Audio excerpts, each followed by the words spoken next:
నాకు తెలిసి మచిలీపట్నం చరిత్రలో ఇది మంచి మెజార్టీ అని అనుకుంటాను. నాకు తెలిసి ఇంత గొప్ప తీర్పు ఇచ్చినటువంటి ప్రజలకి నా హృదయపూర్వక ధన్యవాదాలు తెలియజేస్తా ఉన్నాను.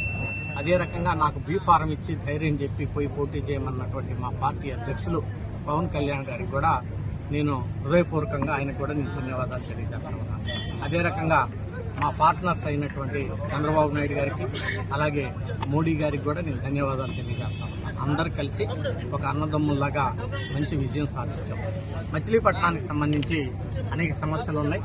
మరి డాక్టర్ భోగరాజు పట్టాభి సీతారామయ్య గారి భవనం నిర్మించడం అయితేనేవ్వండి, మెడికల్ కళాశాలని చక్కగా తీర్చిదిద్దేటువంటి విషయంలో అయినండి, అడిషనల్ రిక్వైర్మెంట్ విషయంలో అయితేనేవ్వండి, పోర్టుని త్వరితగతంగా పూర్తి చేసి దాన్ని మరి ఇండస్ట్రియల్ హబ్గా పక్కన తయారు చేసి అనేక మందికి స్థానికంగా ఉద్యోగాలు ఇచ్చేటువంటి విషయంలో అయితేనేవ్వండి, మరి ఈరోజు మెడికల్ కళాశాలకి మనకి 3 రంగుల జెండా ఆర్కిటెక్ట్ అయినటువంటి పింగళ వెంకయ్య గారి పేరును పెడతాను తప్పకుండా. దానికి అది నేను మొదటి నుంచి చెప్తానే ఉన్నాను. ఆ పేరు పెట్టి మచిలీపట్నానికి నేను గౌరవం తీసుకొస్తాను. అది నేను ఇంతకుముందు ట్రై చేసి చేద్దాం. ఇక్కడ శాసనసభ్యుడు దాన్ని పడినట్టు. సో ఆయన దరిద్రం పోయింది కాబట్టి ఇప్పుడు డెవలప్మెంట్ యాక్టివిటీస్ విషయంలో నాకు అందరు సహకరిస్తారు కాబట్టి నేను అనుకున్నటువంటి డెవలప్మెంట్ యాక్టివిటీస్ అన్నింటిని కూడా నేను తప్పకుండా చేస్తాను.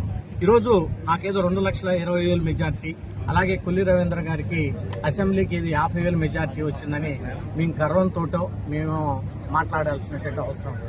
కానీ ఇక్కడ శాసనసభ్యుడు చేసినటువంటి అరాచకాలకి ప్రజలు ఏం చెప్పారంటే దాన్ని మనం గెలుపు ఓటములు అనేది జనరల్గా సహజం. ప్రజలు తరిమి కొట్టారు ఇంత మెజారిటీ. దాన్ని ఎందుకు ఈ రకంగా చేశారనేది వాళ్ళని ఆత్మ పరిశీలన చేసుకోవాలి. ప్రజలకు అనుగుణంగా వాళ్ళ మనసులో ఏదైతే ఉందో అందరినీ కలుపుకొని పోయి అందరినీ మరి నేను తప్పకుండా ఈ నియోజకవర్గాన్ని డెవలప్ చేస్తాను. స్థానికంగా నా ఎంట ఉండి నడిపించినటువంటి అన్న బండి రామకృష్ణ గారు అయితేనేవ్వండి, మిగిలిన పెద్దలందరూ అయితేనేవ్వండి, వాళ్ళందరికీ కూడా నా హృదయపూర్వక ధన్యవాదాలు తెలియజేస్తాను.